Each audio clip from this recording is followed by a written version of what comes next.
Praise the lord. Guntur పట్టణ పరిసర ప్రాంతాల్లో ఉన్న దేవుని పిల్లలైన మీ అందరికీ ప్రత్యేకమైన శుభములు. ప్రియులారా, పాల్ పృథ్వీ మినిస్ట్రీస్ వారి నిర్వహణలో ప్రతి నెల 3వ మంగళవారం ఉదయం 9 గంటలకు పరిశుద్ధాత్మ తైలాభిషేక స్వస్థత విడుదల ఆరాధన జరుగుతున్న సంగతి మీ అందరికీ తెలుసు. జనవరి 20వ తేదీ ఉదయం 9 గంటలకు ఈ ఆరాధన ప్రారంభమవుతుంది. స్థలం మీ అందరికీ తెలుసు కదండి, వెంకటేశ్వర విజ్ఞాన మందిర్, గుంటూరు మార్కెట్ ఎదురుగా. ఈ ఆరాధనలో ఇప్పటికే వేలాది మంది ప్రజలు పాల్గొని బలమైన దేవుని కార్యాలు పొందుకున్నారు. పలు దేశాల నుంచి, పలు రాష్ట్రాల నుంచి అనేక మంది ప్రజలు ఈ ఆరాధనలో పాల్గొని దేవుని యొక్క మేలును పొందుకున్నారు. ఈ నూతన సంవత్సర కాలంలో నూతన ఆశీర్వాదములు మీ కొరకు దేవుడు సిద్ధపరిచాడు. కుటుంబాలతో రండి, దైవ దీవెనను పొందుకోనండి.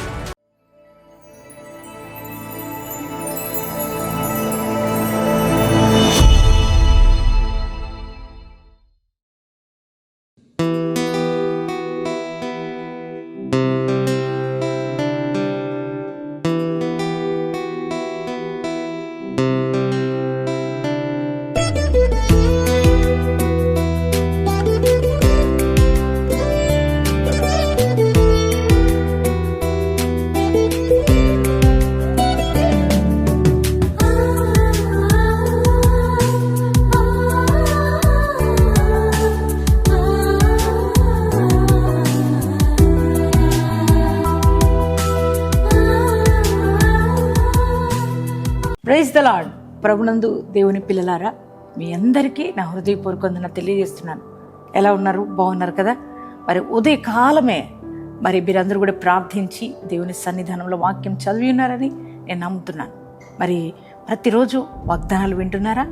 ఈ వాగ్దానాలు మీకు ఎంతగానో ఆత్మికంగా మరి బలపరచడానికి ఎంతగానో మీకు సహాయపడుతున్నాయని నేను నమ్ముతున్నానండి.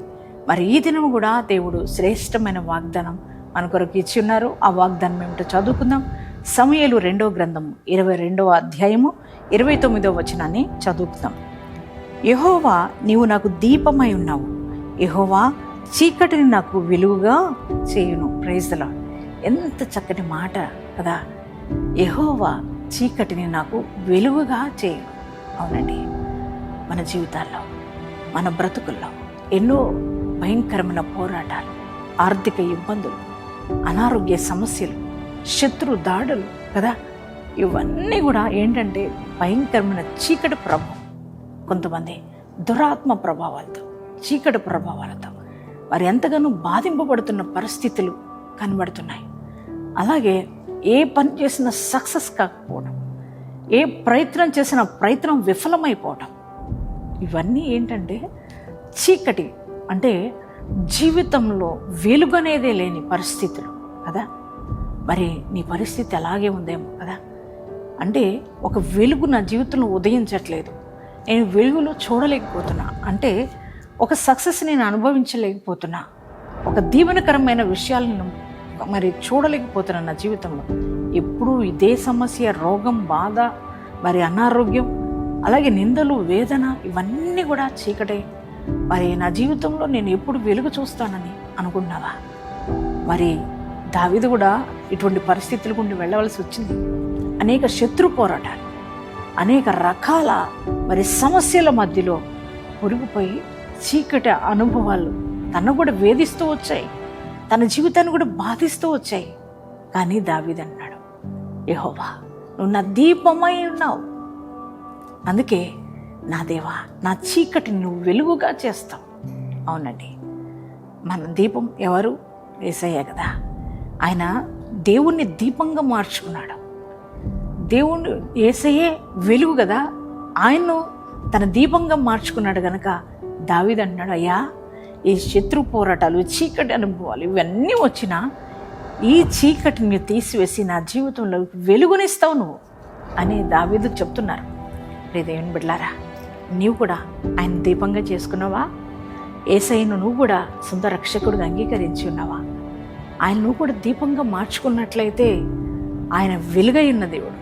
ఆయన మన జీవితాల్లోకి వచ్చినప్పుడు, మన కుటుంబాల్లోకి వచ్చినప్పుడు, మన యొక్క అన్ని విషయాల్లోనికి ఆయన మనకు తోడుగా ఉన్నప్పుడు ఇంకా చీకటి ఎక్కడ ఉంటుందండి? ఏ చీకటి మనల్ని ఏమీ చేయలేదు కదా. ఎందుకని అంటే ఆయన వెలుగై మనల్ని నడిపిస్తాడు. దేవుని బిడ్డలారా, ఈరోజు ఆయన నీతో మాట్లాడుతున్నాడు. ఆ దీపంగా నువ్వు ఆయన చేసుకున్నట్లయితే ఆయన నీ చీకటినంతా తొలగించబోతున్నాడు. నీ జీవితంలో వెలుగు ఉదయించబోతుంది. నీ చీకటంతా వెలుగుగా మారబోతుంది. మరి ఎన్నో చీకటి పరిస్థితులు దావీదు జీవితంలో వచ్చినప్పుడు అన్నిటినీ పారద్రోలి దేవుడు వెలుగుమయమైన జీవితంలోనికి ఆయన నడిపించాడు కదా. నిన్ను కూడా నడిపిస్తాడు. ఆయన చెప్తున్నారు ఈ రోజున నీ చీకటంతా తొలగిపోతుంది. అంటే నీ ప్రతికూలత అంతా తొలగిపోతుంది. నీ జీవితంలో నువ్వు సక్సెస్ చూడబోతున్నావు. నీ జీవితము ఆశీర్వాదకరంగా మారబోతుంది. నీ జీవితంలో ఉన్న శత్రు దాడులన్నీ లయపరచబడుతున్నాయి. ప్రతి దురాత్మ చీకటి మాంత్రిక శక్తులన్నీ కాలిపోబోతున్నాయి. నీ జీవితంను వెలుగుమయంగా మారుస్తున్నాడు దేవుడు. వెలుగై ఉన్న దేవుడు నీతో నడవబోతున్నాడు కనుక మరి సంతోషంగా దేవుణ్ణి ఆరాధిస్తావా? ఈ మాటను నమ్ముతున్నావా? యేసయ్యా నిజమే, నా జీవితంలో నా చీకటిని తొలగించగలిగిన వాడు నువ్వే, నా జీవితాన్ని వెలుగుగా మారుస్తావు, నేను నమ్ముతున్నానయ్యా అని మరి ఈ వాగ్దానాన్ని మీరు రిసీవ్ చేసుకోండి. ఎంతమంది ఈ వాగ్దానం రిసీవ్ చేసుకున్నారో మీ జీవితంలో చీకటంతా తొలగిపోయి దేవుడు తన వెలుగుతో మిమ్మల్ని నింపునుగాక. ప్రార్థన చేసుకుందామా? Thank you father. పరిశుద్ధ మహోన్నతులకు దేవానికి వందనాలు, స్తోత్రాలు. దేవా, ఎంతో చక్కటి శ్రేష్టమైన వాగ్దానం ద్వారా మాతో మాట్లాడుతూ ఈ వాక్యం ద్వారా మమ్మల్ని ఎంతగానో బలపరిచినందుకు వందనాలయ్యా.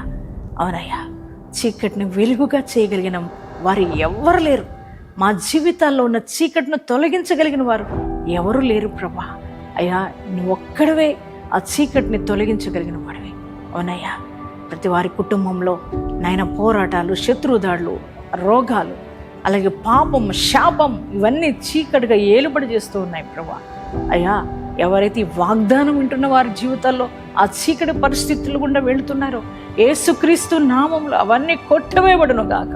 నీ వెలుగు వారి గృహాల్లోనికి వచ్చును గాక, వారి పరిస్థితుల్లోనికి వచ్చును గాక. వారి యొక్క ప్రభా నాయన వారి యొక్క తలపెట్టి ప్రతి కార్యంలోనికి వచ్చును గాక. తండ్రి, వారి మీద ఉన్న శాపకాడు విర్రగొట్టబడును గాక, పాపకాడు విర్రగొట్టబడును గాక. నీ వెలుగుతో వారు నింపుదువు గాక. తండ్రి, వారి జీవితాలన్నీ కూడా ఆశీర్వదించదువు గాక. తండ్రి, నీకు స్తోత్రాలు. ఎంతమంది నాయన ఈరోజు వాగ్దానం వింటున్నారో వారందరి జీవితాల్లో ప్రభు నీ నూతన కృపను, నూతన ఆశీర్వాదాన్ని దయచేయండి. ఈరోజు మ్యారేజ్ డేస్, బాడీస్ చేసుకున్న ప్రతి వారి జీవితంలో ప్రభా నాయన వారు నిన్ను ఆహ్వానిస్తుండగా వారి జీవితంలోకి నాయన నీ నూతన కార్యాలు జరుగునుగాక. అద్భుత ఆశ్చర్య కార్యాలు వారి జీవితంలో చూచుదురుగాక. యేసుక్రీస్తు నామములో ప్రార్థన చేస్తున్నాం తండ్రి, ఆమేన్.